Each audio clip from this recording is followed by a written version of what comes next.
சென்னையில் ஒரு மகாலிங்க வடிவில் இருக்கும் கைலாசநாதர் அப்படின்னு சொல்லிட்டு நம்ம வந்திருக்கிற இடம் எங்கன்னு பார்த்தீங்கன்னா தாமரைப்பாக்கத்தில் இருக்கிற சின்மய சர்வேஸ்வரர் ஆலயத்துக்கு தான் வந்திருக்கிறோம். இந்த மாதிரி ஸ்பாட்ஸ்லாம் கூட சென்னையில் இருக்கா, அடடா நமக்கு தெரியாமல் போச்சு அப்படின்னு நினச்சிங்கன்னா நம்ம பேஜை ஃபாலோ பண்ணி வச்சுங்க, அவசியத்துக்கு யூஸ் ஆகும். கோவிலோட என்ட்ரன்ஸ்லேயே வந்து பார்த்திங்கன்னா இந்த மாதிரி ஒரு போர்டு போட்டிருந்தாங்க, பூஜை பொருட்கள் எல்லாமே உள்ளே கிடைக்குன்னு சொல்லிட்டு. அது மட்டும் இல்லாமல் டைமிங்ஸும் போட்டிருந்தாங்க, காலையில் 6:30 மதியானம் 12 மணி வரைக்கும்.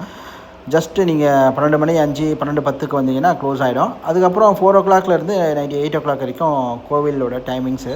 உள்ளே வரும்போது பார்த்திங்கன்னா ஒரு பெரிய ஆலமரம் நம்மளை வரவேற்கும். அதை தாண்டி உள்ளே போனீங்கன்னா ஒரு பெரிய பாதை சூப்பராக இருக்கும். அந்த ஏரியாவே பார்த்திங்கன்னா ஒரு அமைதியான ஒரு இயற்கையான சூழலில் நடந்து போகிற மாதிரி உள்ளே தான் வச்சுருக்காங்க அந்த கோவிலை. இதெல்லாம் தாண்டி உள்ளே போனீங்கன்னா இந்த மாதிரி ஒரு லிங்க வடிவில் இருக்கிற ஒரு கோவில், இது தனித்துவமாக இருக்கிற மாதிரி இங்கே தான் ஒரு அமைப்பு இருக்குது.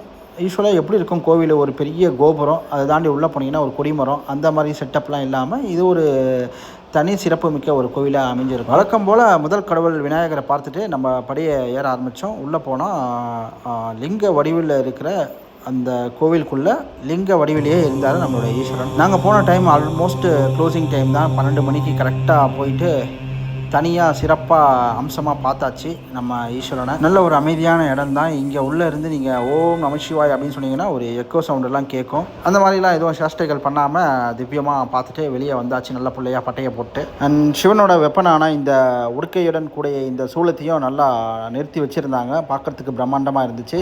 இந்த கோயிலுக்கு நான் நிறைய வாட்டி போயிட்டு வந்திருக்கேன். இந்த கோயில் கட்டி ஆல்மோஸ்ட் ஒரு 35 இயர்ஸ்க்கு மேலே ஆகுது. ஆனாலும் நிறைய பேருக்கு இன்னும் தெரியல. இந்த மாதிரி இன்னும் நிறைய தெரியாத அறியாத ஸ்பாட்ஸ்லாம் இன்னும் நிறைய இருக்குது, அதெல்லாம் பார்க்க போகிறோம். இணைந்திருங்கள். Signing off Sasikumar Paranthaman. Take care, bye bye.